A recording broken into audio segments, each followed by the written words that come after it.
ستنطلق صافرة بداية الشوط الثاني. هدف يبعثر أوراق المجموعة. ها هي التسديدة، الكرة الخطيرة بعيدة تماما عن المرمى. غريبة جدا إضاعة الكرة من هذه المسافة أمام المرمى. أداء مخيب جدا في ترجمة الفرص. أنصاري فرد،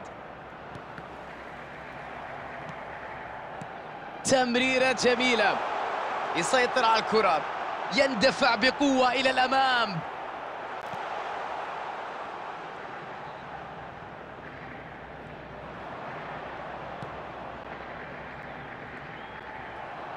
تعود الكرة بسرعة.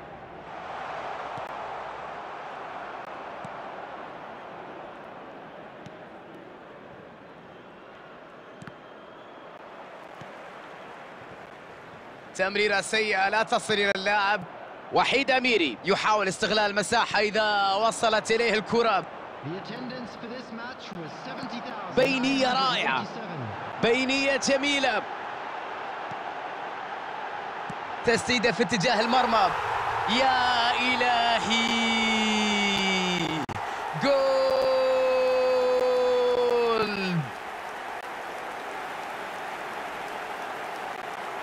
توقيت مثالي للتحرك واستقبال كرة، ضرب خط الدفاع، لم يقع في التسلل. توقيت هو مفتاح هذا الهدف.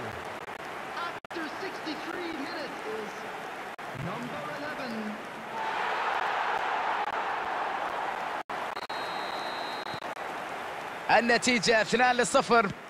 المباراة أصبحت أسهل بعد تسجيل هدفين. بالتأكيد أنه سيحاولون فرض المزيد من السيطرة من القوة في هذه المباراة، وأيضا البحث عن مزيد من الأهداف.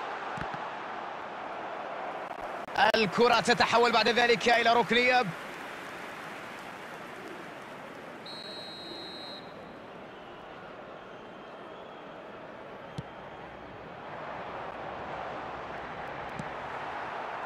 الآن محاولة لرد الخطورة. الخطورة الآن في الجانب الآخر. عدت الكرة،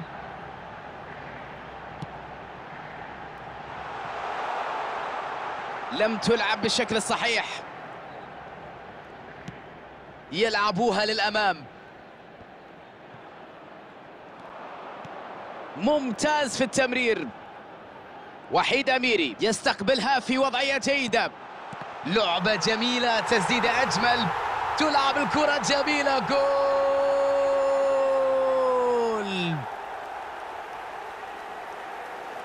تمهل، تأني في الكرة، وبعد ذلك أجمل نهاية. هدف يتحمل مسؤولية الدفاع بدون أدنى شك، لأنه ترك مساحات أمام المرمى من أجل التمرير والتسديد، وهذا يؤكد لك أنه الدفاع ليس في أفضل حالاته. تقلص تقدمهم وأصبح هدف واحد الآن. يمر ويلعب كرة بيني، يلعبها ببراعة. لاعب في الأمام في مكان التسلل.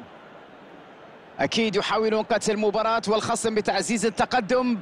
لا يدافعون عن تقدمهم فقط، ولكن أيضا يهاجمون.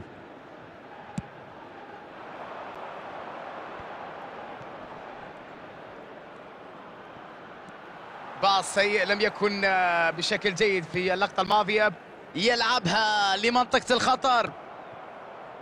إيران ربما كان بإمكانهم استغلال الفرصة الأخيرة بشكل أفضل، لكن واضح أنهم يحاولون بشتى الطرق تسجيل التعادل. لمسة بينية، يلعبها في المساحة. تسديدة، الله على الفرصة، تمر من حارس المرمى لكن القائم يقول لا. تمريرة سيئة لا تصل إلى اللاعب.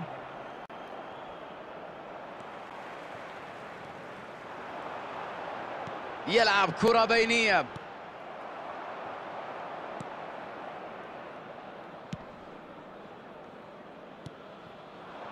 عزم، الحد صافي، يستقبل كرة في وضعية ممتازة.